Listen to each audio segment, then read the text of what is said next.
Hello, नमस्कार, सत श्री अकाल, आदाब। आप सभी का स्वागत है आपके अपने YouTube channel preparing for board exams में। तो दोस्तों, आज हम बात करने वाले हैं क्लास 12th वालों के लिए। यहाँ पे देखिए दिया हुआ है क्लास 12th वालों के बारे में बात करने वाले हैं। और उसमें हम लोग क्या बात करेंगे, बात ये करेंगे कि कौन से प्रश्न हर वर्ष कोई विद्या क्वेश्चन बैंक से पूछे जाते हैं, जिनका आना तय होता है, जिनसे आपके नंबर फिक्स हो सकते हैं और आप अच्छे से अच्छा अंक प्राप्त कर सकते हैं।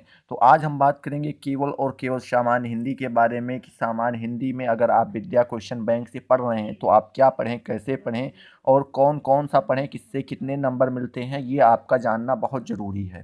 तो शुरू करते हैं और फटाफट से हमारे चैनल को मतलब वीडियो को लाइक कर दीजिए, शेयर कर दीजिए और हमारे चैनल को सब्सक्राइब कीजिए। तो शुरू करते हैं दोस्तों। देखिए यहाँ पे दिया हुआ है शैक्षिक सत्र 2020 और 21। मतलब ये यहाँ पे इतना आप पढ़िए तो ये किससे 2020 और 21 की विद्या है जो आपके लिए लाई गई है के लिए अनुशंसित नवीनतम संक्षेपित पाठ्यक्रम एवं अंक विभाजन। मतलब इसमें आपको बताया जाएगा संक्षिप्त में बताया जाएगा क्या क्या पढ़ना है आपको, उसके आगे उसका नंबर दिया जाएगा कि कितने नंबर का क्या होता है। ये है सामान्य हिंदी और कक्षा 12 की इस वक्त बात की जा रही है दोस्तों। तो देखें अगर तो यहाँ पे दिया हुआ है इस विषय में 100 अंक का एक प्रश्न पत्र 3 घंटे 15 मिनट का होगा। संपूर्ण प्रश्न पत्र 2 खंडों में विभाजित है। मतलब ये जो प्रश्न है ये 3 घंटे 15 मिनट का होगा और 100 अंक मिलेंगे पूरे प्रश्न को करने पर। और ये 2 खंडों में विभाजित है, खंड का और खंड बा। ठीक है, खंड का और खंड खा के 2 अंकों में विभाजित है। खंड का जो है वो 50 अंक का होगा। यहाँ पे देखिए 50 अंक का खंड का होगा और खंड खा जो होगा वो भी 50 अंक का होगा, यानी 50 50 100 अंकों का मिलके दोनों बनाया जाएगा। तो यहाँ पे देखिए नीचे दिया हुआ है हिंदी गद्य साहित्य का इतिहास। ठीक है, हिंदी गद्य साहित्य का इतिहास गद्य की पाठ्य पुस्तक में दिए गए पाठों पर आधारित विभिन्न कालों के युग प्रवर्तक लेखक एवं उनकी रचनाएं वस्तुनिष्ठ। मतलब आप यहाँ पे देखिए कितने नंबर के आपके, तो यहाँ पे देखिए 5 नंबर के तय होंगे। आपके 5 प्रश्न पूछे जाएंगे। देखो 1 into 5 लिखा है, मतलब एक क्वेश्चन 1 नंबर का होगा और 5 प्रश्न आपसे पूछे जाएंगे। तो 5 मतलब टोटल 5 नंबर का होगा। इसमें आपसे ये पूछ लिया जाएगा कि ये बताइए किसकी कृति है, या पूछ लिया जाएगा ये कौन सी विधा है, या पूछ लिया जाएगा ये कौन से युग के लेखक हैं, इस युग के 2 लेखकों के नाम लिखिए। इस तरह से आपसे 5 प्रश्न पूछे जाएंगे दोस्तों। 5 नंबर के आपके वो फिक्स हो जाएंगे। फिर अगला अगर देखा जाए तो अगला यहाँ पे देखिए सेकंड नंबर दिया हुआ है। इतना देखिए केवल देखिए इतना, हाँ। तो यहाँ पे दिया हुआ है हिंदी काव्य साहित्य का विकास, उसके बाद विभिन्न कालों के प्रमुख कवि एवं उनकी कृतियों पर आधारित वस्तुनिष्ठ प्रश्न। मतलब अभी आपने गद्य का देखा, अब आप कब किसका देखें, काव्य का देखें। ठीक है, गद्य और पद्य 2 होते हैं, तो यहाँ पे आपको काव्य हिंदी काव्य साहित्य का विकास यहाँ पे आपको बताना रहेगा। इसमें आपके प्रमुख कवि हैं, उनकी कृति कौन कौन सी, उन्होंने किसको कौन कौन सा मतलब ग्रंथ किसने कौन सा मतलब किसके कौन से लेखक हैं। इस टाइप से आपसे 5 प्रश्न पूछे जाएंगे और एक प्रश्न 1 नंबर का होगा। 5 प्रश्न आपसे पूछे जाएंगे, मतलब 5 नंबर आपका यहाँ भी फिक्स हो जाएगा। ठीक है, अगर तीसरे नंबर पे बात करें, तीसरा नंबर यहाँ पे देखिए इतना दिया हुआ है, तो दिखाई नहीं पड़ेगा वैसे, इसलिए हटा दिए। पाठ्यक्रम देखिए, पाठ्यक्रम में निर्धारित गद्यांशों पर आधारित 5 प्रश्न। ठीक है, ये कितने 2 नंबर के एक प्रश्न होंगे और 5 प्रश्न होंगे, तो कितने अंकों के हो जाएंगे, 5 दूनी 10। यहाँ पे देखिए 10 नंबर के ये आपके हो जाएंगे। पाठ्यक्रम में निर्धारित पद्यांशों पर आधारित 5 प्रश्न।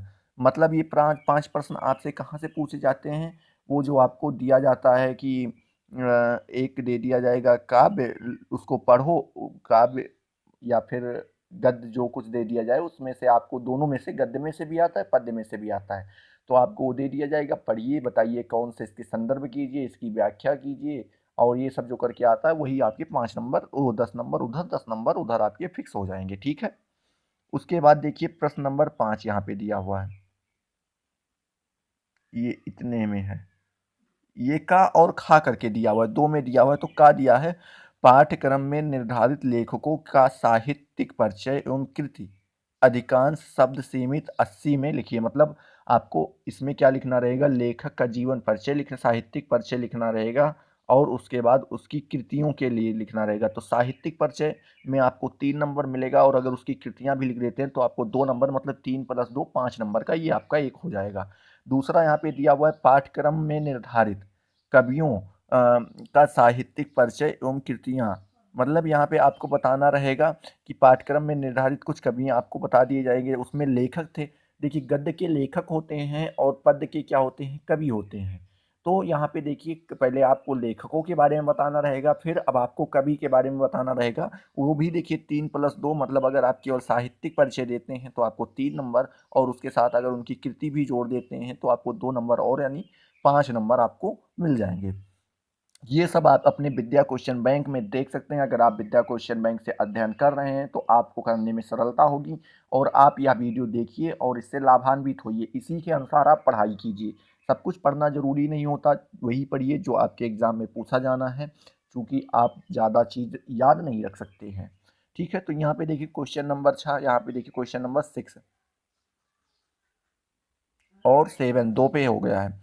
देखिए, पाठ्यक्रम में निर्धारित कहानियों के सारांश एवं उद्देश्य पर आधारित प्रश्न लिखिए। मतलब आपको वहाँ पे एक कहानी, निर्धारित कहानी दे दी जाएगी, उसका सारांश लिखना रहेगा, उसके बाद उसके उद्देश्य को आपको लिखना रहेगा। ठीक है, उसके बाद पाठ्यक्रम में निर्धारित खंड काव्य की कथा वस्तु एवं प्रमुख पात्रों के चरित्र चित्रण कीजिए। तो यहाँ पे 5-5 नंबर की ये दो प्रश्न हो जाएंगे 10 नंबर के। मतलब एक तो आपको कहानी पर निर्धारित आएगा और एक आपको खंड काव्य पर निर्धारित आएगा। ठीक है, जैसे बहुत सारे खंड काव्य हैं, पंचलाइट, बहादुर, नहीं, ये सब तो कहानियां हैं शायद, और खंड काव्य दूसरे टाइप से होते हैं, तो वो आपको पढ़ना रहेगा, हमने आपको पिछले वीडियो में बता रखा है। ठीक है, तो अब देख लेते हैं क्वेश्चन नंबर 8। इसमें भी का और खा करके दिया गया है। अब देखिए, यहाँ से खंड खा स्टार्ट हो गया है। खंड खा, ये भी कितने अंकों का है, 50 अंकों का है। ठीक है, ये भी कितने अंकों का होगा, 50 अंकों का होगा। तो दिया हुआ है पाठ्यक्रम में निर्धारित संस्कृत गद्यांश के संदर्भ सहित हिंदी में अनुवाद कीजिए। मतलब आपको एक गद्या वो दे दिया जाएगा संस्कृत का गद्यांश, उसको आपको क्या करना रहेगा, पहले आपको बताना रहेगा उसका क्या कहते हैं संदर्भ, उसके बाद उसकी आपको अनुवाद करना रहेगा, हिंदी में आपको कन्वर्ट करके बताना रहेगा। अगर आप केवल संदर्भ बताते हैं तो आपको 2 नंबर मिलेंगे, अगर आप उसका अनुवाद भी कर देते हैं तो 5 और आपको मिल जाएंगे, मतलब टोटल 7 नंबर मिलेंगे। फिर आपको प्रश्न नंबर 8 का खा दिया हुआ है। देखिए, पाठ्यक्रम में निर्धारित संस्कृत श्लोक का संदर्भ सहित व्याख्या कीजिए, संदर्भ सहित उसके बाद अनुवाद कीजिए। तो यहाँ पे आपने अगर देखिए संदर्भ बता दिया तो आपको कितने नंबर, 2 नंबर मिलेंगे। अगर उसके साथ आपने अनुवाद भी बता दिया तो 5 नंबर आपको और मिलेंगे, टोटल 7 नंबर मिल जाएंगे। उसके बाद देखिए, मुहावरे एवं लोकोक्तियों के अर्थ एवं वाक्य प्रयोग आएगा। कुछ आपको मुहावरे दे दिए जाएंगे, जैसे जिसकी लाठी उसकी भैंस, इस टाइप के मुहावरे लोकोक्तियां को दे दी जाएंगी और उसको आपको शब्द में प्रयोग करना रहेगा, या फिर उनके अर्थ एवं उनके क्या करना रहेगा, शब्द में प्रयोग करना रहेगा। अर्थ बताएंगे तो 1 नंबर, शब्द में प्रयोग वाक्य में प्रयोग करेंगे तो आपको 1 नंबर और, मतलब टोटल 2 नंबर का होगा। ठीक है, अगला प्रश्न 10 नंबर देखिए, यहाँ पे दिया हुआ 10 नंबर कह रहा है, 10 का भी का खा दो दिया हुआ है। का में दिया गया है संधि बताइए। संधि में दीर्घ गुड़ यड़ अयाधि में से किन्हीं 3 संधियों से संबंधित शब्दों का संधि विच्छेद आ जाएगा। मतलब आपको इसमें से कोई भी संधि आ सकती है, कौन सी, दीर्घ गुड़ यड़ अयाधि। आपने संधि पढ़ रखी है तो बहुत अच्छी बात, नहीं पढ़ रखी तो हमारे चैनल को सब्सक्राइब कीजिए, इसी चैनल पे आपको अगला वीडियो संधि का मिलेगा। ठीक है, तो वो देखिए कितने नंबर का होता है, तो वो टोटल 3 नंबर का होता है। एक एक नंबर का होगा, 3 संधि पूछी जाएगी, तीनों संधि आपको बतानी रहेगी और 1 नंबर की एक संधि, तो मतलब 3 3 1 जा 3, मतलब टोटल 3 नंबर का होगा। संस्कृत शब्दों में विभक्ति की पहचान, संज्ञा, आत्मन और नामन। ठीक है, तो ये आपको बताना रहेगा। तो यह आपके कितने, 2 नंबर के रहेंगे। उसके बाद देखिए क्वेश्चन नंबर 11 यहाँ पे दिया हुआ है। का खा गा, ये कई उसमें दिया गया है। तो पहला दिया गया है का, शब्दों में सूक्ष्म अंतर बताना रहेगा। आपको क्या करना रहेगा, शब्दों में सूक्ष्म अंतर बताना रहेगा। फिर अनेकार्थी शब्द बताना रहेगा। फिर अनेक शब्दों के लिए एक वाक्य केवल 2 शब्दों में लिखना रहेगा। सभी 2-2 नंबर के होते हैं। टोटल आपको यहाँ पे 6 नंबर मिल जाएंगे। तो देखिए यहाँ पे अगला दिया हुआ है घ नंबर। यहाँ पे दिया हुआ है वाक्यों में क्या त्रुटिमान त्रुटिमान अर्जन, जैसे आपको वचन, कारक, लिंग, काल और वर्तनी संबंधित त्रुटियां आपको दी जाएंगी, वो आपको बताना रहेगा। ठीक है। फिर क्वेश्चन नंबर 12 दिया हुआ है। क्वेश्चन नंबर 12 में भी कई पार्ट हैं, का, खा, गा, इसी तरह से। तो आप देखिए यहाँ पे दिया हुआ है क्वेश्चन नंबर 12 में रस आपको बताना रहेगा। रस में आपसे कितने पूछे जाएंगे, तो इसमें में से पूछे जा सकते हैं श्रृंगार, करुण, हास्य एवं वीर। हास्य, वीर एवं शांत रस के लक्षण व उदाहरण, इसमें से आपको एक पूछे जाएंगे, तो आपको वो भी बताना रहेगा, वो आपका 2 नंबर का रहेगा। फिर आपसे अलंकार पूछ लिया जाएगा, शब्दालंकार में से एक या फिर अर्थालंकार में से। शब्दालंकार कितने होते हैं, अनुप्रास, यमक, श्लेष के लक्षण एवं उदाहरण। और अर्था में से पूछ लिया जाएगा रूपक एवं उत्प्रेक्षा के लक्षण एवं उदाहरण। बस आपको ये भी याद कर लेना। ये भी आपको कितने नंबर का मिलेगा, 2 नंबर का मिलेगा। ठीक है।